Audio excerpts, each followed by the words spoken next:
அடுத்தது வருவோம். அப்போ பல்லினங்கள் வாழ்ற நாட்டில நாங்கள்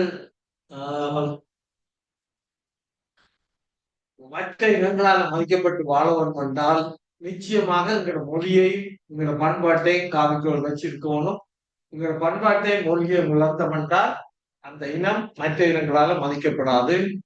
இன்னைக்கு அமெரிக்காவில் தான் அமெரிக்கா கண்டத்துல வாழ்றதுனா அங்க கருப்பின மக்கள் கூலிகளாக கொண்டுவரப்பட்டு நைஜீரியாவிலும் வாழ்ந்தனா அவர்களுக்கு என்ற ஒரு மொழி இருக்குது, அவர்களுக்கு அதே இருக்கு, வாழ்வியல் இருக்கு, சிறந்த வாழ் அவர்கள் ஆங்கிலேயர்கள் கூலிகளாக கொண்டு வந்து அமெரிக்கா கண்டத்திலே இருக்கணும்.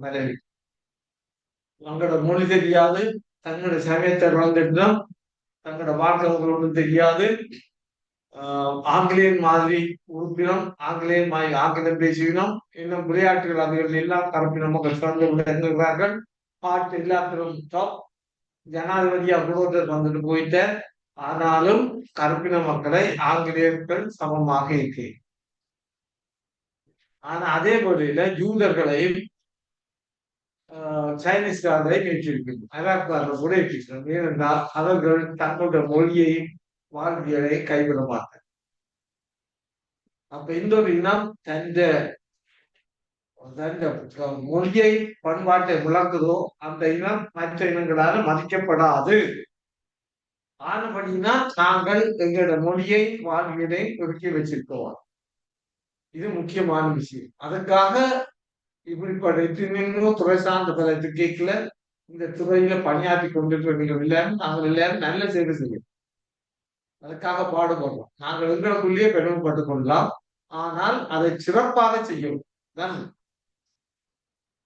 கற்றது காணும் போனோம் ஏதோ படிச்சோம் அந்த மாதிரி இல்லாமல் அதை பயனுள்ளதாக எங்களை நாங்கள் எப்பவும் முன்னிலைப்படுத்தி எங்களை அப்டேட் பண்ணி கொண்டே இருக்கணும். உங்க மேலதிகமாக எங்களை அறிவை வளர்த்து கொண்டே இருக்கணும். அப்ப இதுல முக்கியம் பிறகும் சொல்றேன். அப்ப மொழி என்பது ஒரு நாகரிகத்தின் வித்து, எண்ணத்தின் வடிவம். ஒருவர் எண்ணுறது அதை படிச்ச மொழியின் அடிப்படையில் அவருக்கு அவருக்கு ஆள் மனதில் கொடுக்கப்பட்ட விழுமியங்கள் அடிப்படையில தான் ஒவ்வொரு திரைச்சலையும் நிறைய சிரிப்ப எண்ணத்தின் வடிவம். வழக்கம் என்ற விளைநில பயிரிடப்பட்ட பயிர் ஒரு இனத்தின் அடையாளம். அந்த இனத்தின் வாழ்வியல் இயங்கி நிற்கும். அந்த இனத்துக்கு ஏறிய பண்பாட்டை காலி செய்யும் வாகனம். இங்கெல்லாம் மொழி செய்கிறதே இல்லை. இங்கெல்லாம் முகத்துல போட்டு மொழி செய்கிறதே இல்லை. ஆனபடியால் இவற்றை அடையக்கூடியதாக எங்களோட பாடத்திட்டம், பாடத்துல படிப்பிக்கிற விஷயங்கள் அமைச்சிருப்பது இன்றியமையாத விஷயம். சரியா? தேவையானதை குறிப்பிட்டுக் கொள்வோம். பின்னுக்கு கேள்விகள். தமிழ் மொழி கற்பித்தல்ல இன்றைக்கு என்ன நிலைமை? கண்டிப்பா சொல்லுவோம்.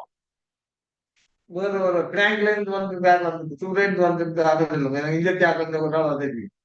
தமிழ் மொழி கற்பித்தல்ல இன்றைக்குள்ள நிலைமை சொல்லுங்கடா.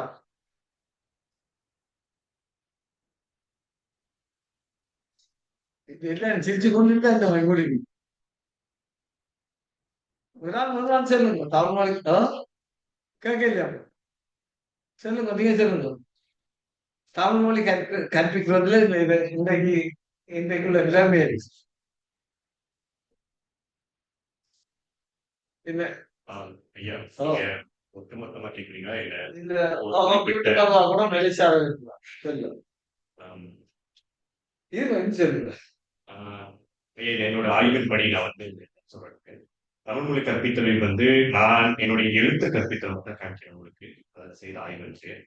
எழுத்து கற்பித்தல் பார்க்கும்போது வந்து ஒரு சில வேறுபாடுகள் இருக்கு. நீங்க சொன்ன மாதிரி, அதாவது கிராஃபிம், அதாவது வரி வடிவங்கள் கொண்ட மட்டும் எண்ணிக்கையில இருந்து மாணவர்கள் சொல்லி தந்து அதுல ஆசிரியர்கள் வந்து அந்த 247 எழுத்துக்கள் இருந்து எந்த அடிப்படையில மாணவர்கள் அறிமுகம் செய்வதில் வந்து ஒரு சிக்கல் இருப்பாங்க. அப்ப இது ஒரு சிக்கல். இரண்டாவது சிக்கல் ஒழிப்பு, வாசிப்பு. இது இரண்டுக்கும் ஒரு வேறுபாடு தெரியும் எழுத்து கற்பித்தல். பெரும்பாலும் வந்து ஆசிரியர்கள் நான் போயிட்டு சர்வே பண்ணும்போது மாணவர்கள் எழுத்து கற்பித்த சொல்லித்தரோம், வாசிப்பு கொடுப்போம். வாசிப்பு ஏன்னா அதுதான் எங்களோட குறிக்கோள் இருக்கு. வாசிப்பு கொடுப்போம். வாசிப்பின் வழியாக மாணவர்களுக்கு நாங்கள் வந்து சொல்லித்தரோம். ஆனா இலக்கண விதிப்படி ஒரு சொல் இரு சொல் தொடர்மொழி என்ற அடிப்படை இல்லாமல் அதுவும் இல்லாம ஒலிப்பு பயிற்சி முதன்மைப்படுத்தாமல் ஸ்ட்ரெயிட்டா வாசிப்பு பயிற்சி போறாங்க. அப்ப இங்க நான் வைத்த ஒரு கேள்வி என்னன்னா, ஒலிப்பு இருந்தால்தான் வாசிப்பு வரும். ஒலிப்பின்றி வாசிப்பு எப்படி போகுது? இது அடிப்படை இல்லாமல் ஒரு சிக்கல் ஏற்படுது. நீங்கள் எங்களுடைய இடைநிலை பள்ளி மாணவர்கள் கூட வந்து பார்த்தா கூட லைக் இப்ப 9th ஸ்டாண்டர்ட் சொல்றாங்க. இங்க வந்து ஃபார்ம் 3 சொல்றாங்க. ஃபார்ம் 3 மாணவர்களும் சரி, எழுத்துக்கள் வந்து தெரியாது. சில எழுத்துக்கள் வந்து ஆ, ஆ, ஈ சொல்லி போயிடும். அது வந்து அவங்க டேபிள் வந்து யூஸ் பண்ணிட்டு அவர் சொல்லி தருவாங்க. ஆனா ஒரு எழுத்துக்கள் வந்து தோராயமா கேட்டீங்கன்னா தெரியாது. அந்த வடிவத்தையும் அடையாளம் பண்ண முடியாது. வடிவத்துக்கான பொடிமம் அவங்களுக்கு தெரியாது. இது ஒரு சிக்கல் இருக்கு. இது பெரும் சிக்கலா இருக்கு. வாசிப்பும் சரி, அது பின்பு இலக்கணம், புணர்ச்சி எழுத்துல சிக்கல். நன்றி. நீங்கள் நீங்க பார்த்த பாடலும் இந்த எழுத்தறிவு. முதலாவது அப்படியா சொன்னது எழுத்தை அறிவிப்பது அறிவு, அறிந்து கொள்வது அறிவு. அதுதான் நான் சொல்றேன். அதை நாங்கள் அறிவிக்காமலே வாசித்தல் இருக்கும். அதுதான் நான் சொல்றேன். பாடல்ல எவ்வளவு தெளிவா போட்டு பாத்தீங்களா? அவ்வியார் ஒழுங்காக சொல்லியிருக்க எழுத்தறிவு, எழுதுறதை பிறகு தெளிவுற வாசிக்கிறது அறிவு, வாசிச்சது இந்த கருப்பொருளை விளங்கிக் கொள்வது அறிவு, விளங்கிக் கொண்டு அதன்படி நடக்கிறது அதை விட சரியா அவையற்ற பாடம். அதைத்தான் நான் சொல்றேன். இன்னொரு நாள் யாராவது ஒரு இடத்துல வந்து பார்த்துக்கலாம் சொல்லுங்க. அவர் சொல்றது போல எழுத்தறிவித்தல் ஒன்று இருக்கு.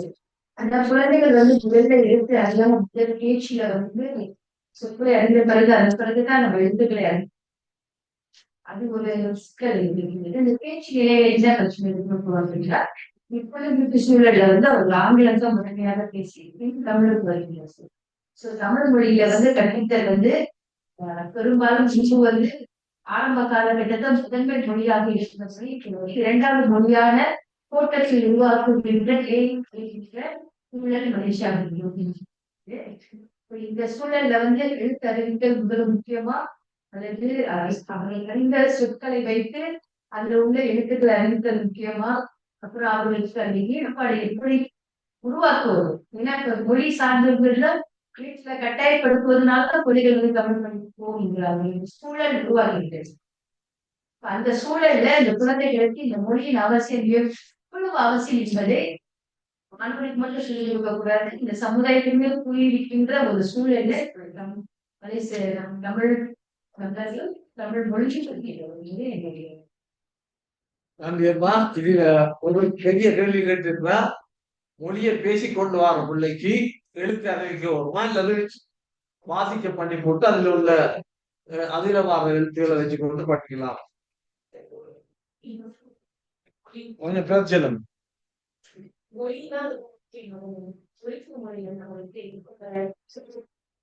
தமிழ் மொழியில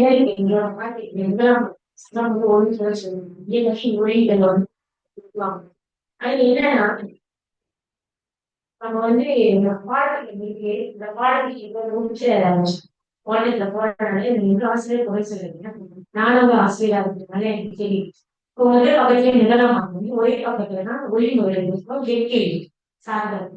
ஆனா அதை நம்ம முக்கியத்துவம் கொடுக்காம அதுக்கு வடிவம் இருக்கு. எதுக்கு அந்த வடிவம்னா எழுத்து அதாவது சதுரமா இருக்கு, எழுத்துக்கு அடிப்படையா இருக்கு. அதுக்கப்புறம் பாத்தீங்கன்னா கோடுகள் எப்படி வரையுது அப்படின்னு இதெல்லாம் ரொம்ப அடிப்படை. ஆனா ஒரு பக்கத்துல இருக்கிறதுனால இந்த அடுத்த பக்கம் இல்லாததுனால அவங்க அடுத்து போயிடுறாங்க. அப்ப அது வந்து என்னன்னா பாடத்துக்கு சரியான இருக்குது. அது என்னன்னா பாடத்திட்டத்தை நோக்கி நம்ம வந்து ஒரு அதை முடிச்சு ஆகணும். இது ஒரு காலகட்டம். அந்த காலகட்டத்தில் நிறைய வேலைகள் வந்து இப்ப இயற்கை ஒளி தானே பிள்ளைங்க கேட்டு சொல்றேன் இது எழுத்து தானே அப்படின்னு சொல்லிட்டு ஏன்னா இப்ப வந்து பாத்தீங்கன்னா 4 வயதில் அப்ப அதுக்கு முக்கியத்துவம் அதுக்கு கொடுக்கப்படுது. வடிவமைக்கும் போதே அந்த ஆசிரியருக்கு ஒரு விழிப்புணர்வு இப்ப நானும் பார்க்கும்போது இது பரவாயில்ல அவருக்கு எழுதி தெரியுமா ஆங்கிலத்திலேயே எழுதுறான் அதுலயே எழுதுறான். அதனாலதான் அவங்க எழுத்துலயே சிக்கல் இருக்கு, மொழிக்குள்ளே சிக்கல் இருக்கு.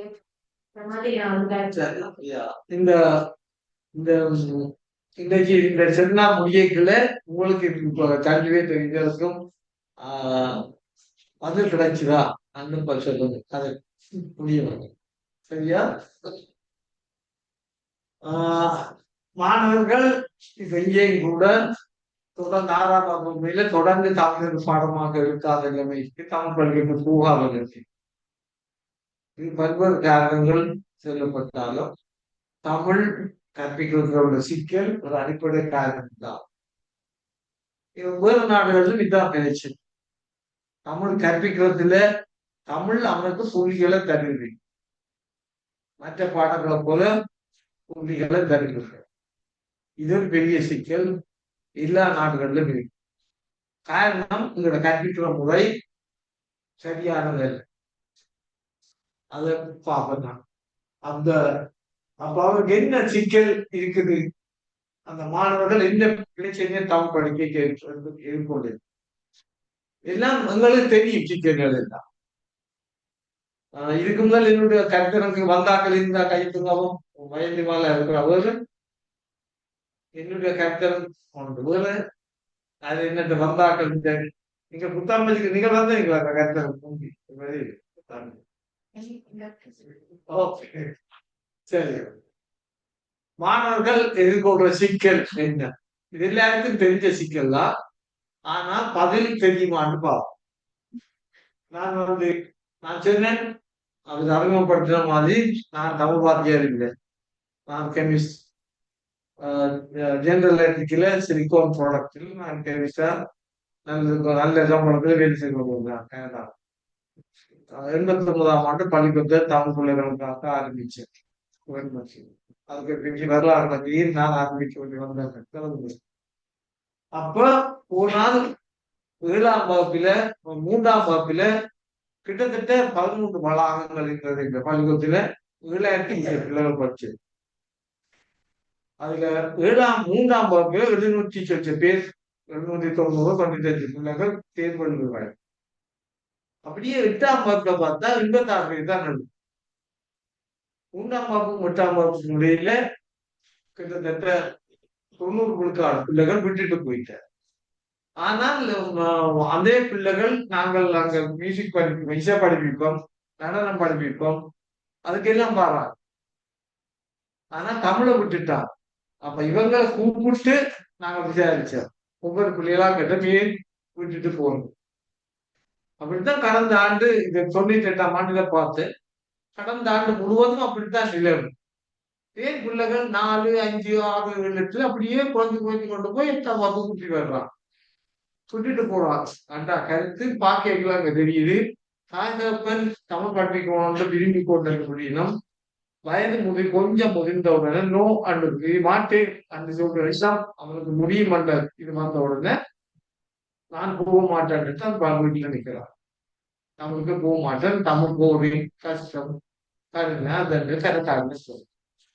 அவங்கள கூப்பிட்டு கேட்டது என்ன பிரச்சனை, தமிழ் படிக்கிறது என்ன பிரச்சனை, அந்த பிள்ளைகளுக்கு தான் தெரியும், உண்மையா தெரியும்.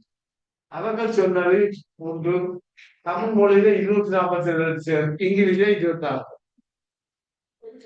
ஈஸியா படிச்சுட்டு போகலாம், பதினவா படிச்சு 247 எழுத்தையும் அப்படி அதுல 255 எல்லாம் கிடைச்சிருச்சு.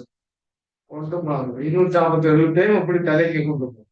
அது மாத்திரம் இல்லை, நாங்க தமிழுக்கு 30 தான் எழுத்து, 28 தான் அடிப்படை ஒலிகள். அது இருந்தாலும் பரவாயில்ல, நாங்கள் 247 பெரிய நெடுங்கணக்கு அட்டவணையில போட்டு அடிச்சு நாங்க கொடுத்த உடனே அதை பார்த்த உடனே நமக்கு தலை சுற்று. இவ்வளவு படிக்க தெரியுமா அவங்களுக்கு உண்மையான பேச்சு. என்னுடைய 3வது மகன் அந்த நைஜீரியால இருக்கக்குள்ள சரஸ்வதி விசைக்கு எழுதோட கவர்மெண்ட் நெடுங்கணக்கு அட்டவணையே எல்லாத்தையும் பணத்துக்கு முன்னால் வைக்க எல்லாம் வச்சோம். அவங்க கேட்டான் தின்னத்துக்கப்பா சொல்லி, இன்றையில இருந்து நீ படிக்க போற, மாஸ்டர் வாத நமக்கு சொல்லித்தர போறாரு. உங்களை பார்த்தாங்க, கௌரவமா பார்த்துட்டு வச்சுட்டேன். பிறகு வந்துட்டேன். அப்புறம் பின்னர் ஆசிரியர் வந்த உடனே போய் பார்த்தா அதை காணு இல்ல, பூசி எல்லாம் முடிஞ்சு எங்க அவங்க கொண்டு ஒழிச்சு வச்சுட்டேன். இருந்தா கல்வி படிக்க பிறகுதான் எனக்கு இதுதான் ஒழிச்சதுக்கு காரணம். இதை நாங்கள் புள்ளிகளை பயன்படுத்தணும். தயவு செய்து 247 தமிழில இல்ல அந்த நெடுங்கணக்கு அட்டவணையை காட்டாதீங்க. இதான் உண்மை. தமிழுக்கு எங்க இலக்கணம் சொன்னா 30 தான் எழுத்து. அதை அடிச்சு காட்டுங்கோ வடிவா இருப்பான். இதான் அடிப்படையில இதுதான் நடந்த விஷயம். இது தப்பான, நாங்கள் இப்படி படிப்பிக்கிறதே தப்பான. இது முதலாவது தப்பு. இரண்டாவது, இந்த எழுத்துக்கள் இந்த ஒலியமைப்புகள் இது எல்லாருக்கும் சிக்கல். சொன்னீங்க சொல்ல வச்சு கொண்டு செய்யலாமா? இது நகரம் நகரம் எல்லாம் நகரம் எல்லாம் இன்னும் எல்லாம் பிள்ளையாக ஒழிச்சு கொண்டிருக்கிறோம். எல்லாரும் பிள்ளையாக இதை உச்சரிக்கிறோம். தமிழ்நாட்டுல இன்னுக்கு வித்தியாசம் தெரியாது, ஆசிரியர்களுக்கே தெரியாது, ஆசிரியர்களுக்கு தெரியாது. சிங்கப்பூர்ல இருந்து வந்து சிலப்பதிகாரத்தை பற்றி கண்ணகி கோவிலை பற்றி ஒரு புள்ளியலை கொண்டு ரகசிய பண்ணி ஒரு போட்டுல ஆசிரியர் பாராம். அப்ப போட்ட அதுல போட்டுட்டு புள்ளியிட்டு அபிப்பிராயம் கேட்குது. அதுல ஒரு பொம்பளை பிள்ளை சொல்லுது, நான் கண்ணகியா இருந்தா கண்ணகி கோவில் திருப்பி ஏற்றுக்கொண்டது தப்பு. ஒரு ஏற்ற போன இன்னத்துக்கு கூப்பிட்டு ஏற்றுக்கொண்டு வா அப்படின்னு சொல்லி ஒரு பையன் சொல்றான், அவ ஏற்காட்டு அவங்க என்ன ஒரு ஆளுங்க திருப்பி போடுவாங்க. சரியா? அதுக்கு அந்த புள்ள சொல்லு திருப்பி அவன் கண்ணகிட்ட அவன் மாணவிட்ட போன மாதிரி அவன் ரெண்டு ஒரு ஆட்டம் போனா போட்டுக்கு எனக்கு வேண்டாம் கண்டில அவன் இருக்கோம் அப்படின்னு சொல்லி. அப்ப உடனே இது அங்க இருந்த ஒரு ஆசிரியருக்கு, சபையில இருந்த ஆசிரியருக்கு நான் தான் தர்மதாகி கொண்டிருந்தான், அவருக்கு பொறுப்பே இல்லை. அப்படிதான் கேள்வி என்ன ஜாத்திரை ஐயா பாண்டிய மன்னன் கொன்றுவண்டு சொல்றது கொன்றுவண்டு சொல்லி போட்டான், கொண்டு வாழ்ந்ததை கொன்றுவான்னு சொல்லி போட்டான். ஆனபடியாத்தான் நடந்தது.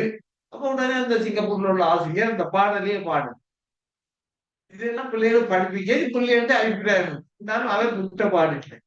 அவர் அதுக்கு கருத்து சொல்லி கொண்டிருந்தார். அப்ப நான் அப்பா போகும்போது அவரை கூப்பிட்டாரு. கூப்பிட்டு கேட்டு பாண்டியங்கள் எப்படி சொல்லி இருக்க வேணும், கொன்று வந்த எப்படி சொன்னவன் கொன்று வந்த நீங்க சட்ட கொன்றுதான் நிலவு ஆனால் அவருக்கு இன்னும் கருது கொண்டு அப்படின்னு சொல்ல அவருக்கு கொண்டு வா கருது இன்தான் சொல்றேன். நாக்கு வளைச்சு எங்க தொட்டு அந்த உச்சரிக்கிறது அந்த ஆசிரியருக்கு தெரியாது. ஆசிரியருக்கு இதுதான் தப்பம், ஆசிரியருக்கு தெரியாமல் இருக்கு. அப்ப இந்த இந்த ஒலிகள் எல்லாம் பிள்ளைகளுக்கு ஒரு பெரிய தலைவலிச்சுதாங்க. சரி, இதுல ஒரு கேள்வி, சின்ன கேள்வி கேட்டுட்டு போறோம். இப்ப மெய்யெழுத்துக்களை எப்படி அறிமுகப்படுத்துறீங்க? இந்த பக்கத்துல இருக்கிறாரு எப்படி உங்களோட பிள்ளைகளுக்கு மெய்யெழுத்த சின்ன வகுப்பு படிப்பிக்கிறாங்க இப்படி அறிமுகப்படுத்துறது?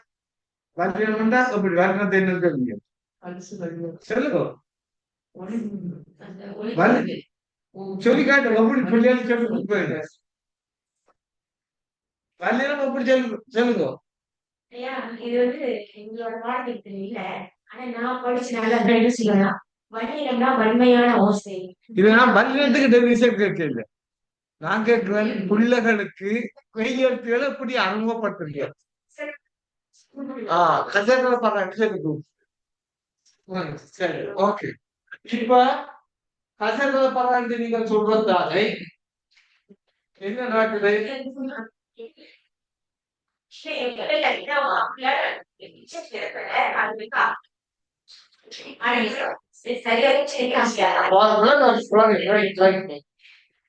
கசேட்டல பாரு வல்லினமா இல்ல, ஏன் அப்ப சொல்லி கொடுக்குறீங்க அப்படி?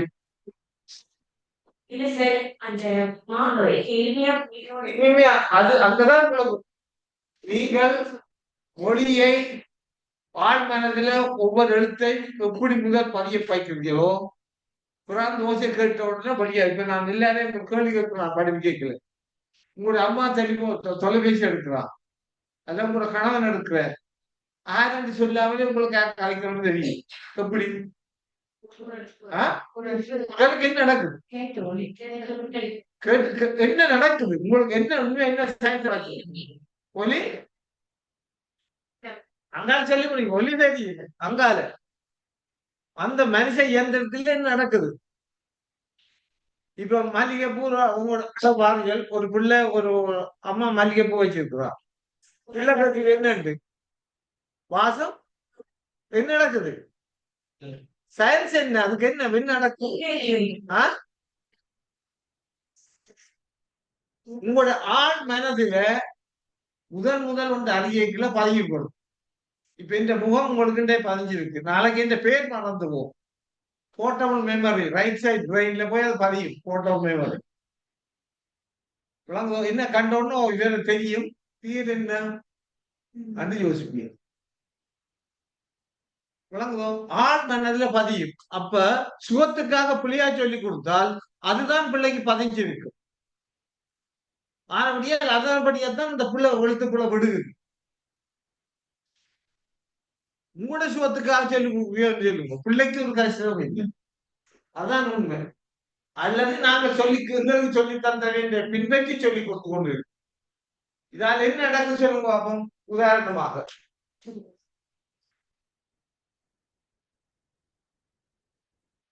இந்த மூன்றை வாசிக்கு பாப்போம், இடத்து வாசிக்கலாம். ஒரு நாள் வாசிக்கும். சரி, வாசிக்க நீங்களே.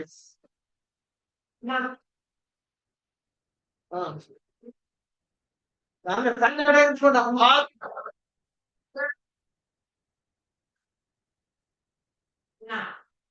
பிள்ளை கேட்கிறான், எத்தனை நான் வச்சிருக்கீங்க,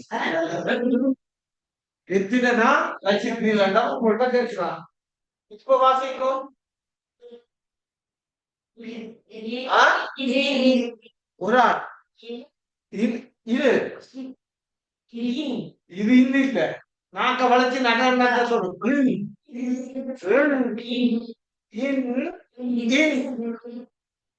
யார் சொல்றாரு? தெளிவாக 3 ஒலிகள் இருக்கு. இப்படியெல்லாம் நீங்கள் மனதில் பதிய வைக்கணும்.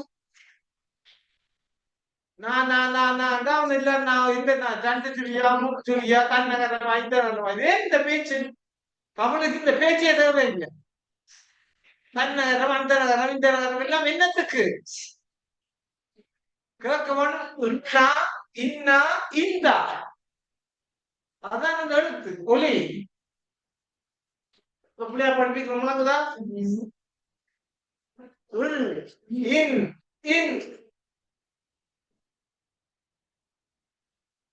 இதான் சொல்லி கொடுக்க வேண்டியது. அப்ப இனிமேல் உங்களோட புத்தகத்துல இந்த மெய்யெழுத்துக்களை அறிமுகப்படுத்துறது கசகரமான வல்லினம் வேண்டா, அந்த பக்கத்துக்கு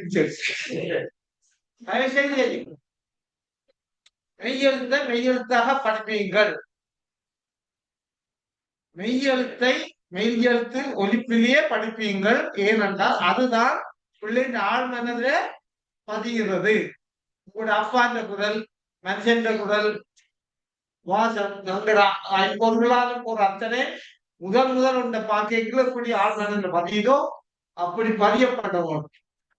ஆனா முதல் நீங்கள் படிப்பிக்கிறது பிள்ளைகளுக்கு எழுத்துக்களை படிப்பிக்க அந்த ஒலி இன்றியமையாது.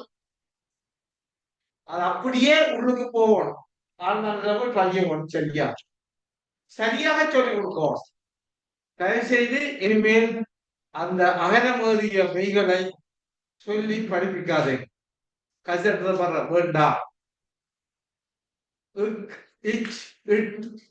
அப்படி படிப்பீங்க. சரியா? இதுதான் இப்படியாக அடுத்த பிரச்சனை. எல்லாம் எங்களுக்கு எழுத்துல பிரச்சனை. அடுத்தது போவோம்.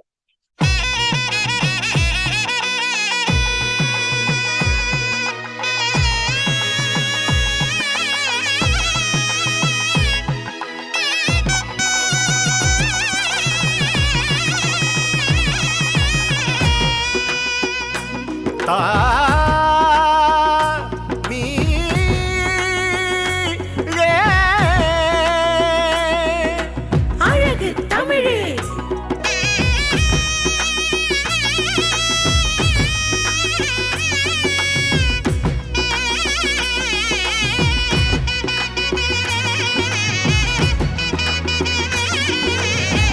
அழகு தமிழை இலகு வழியில் அவனியிலே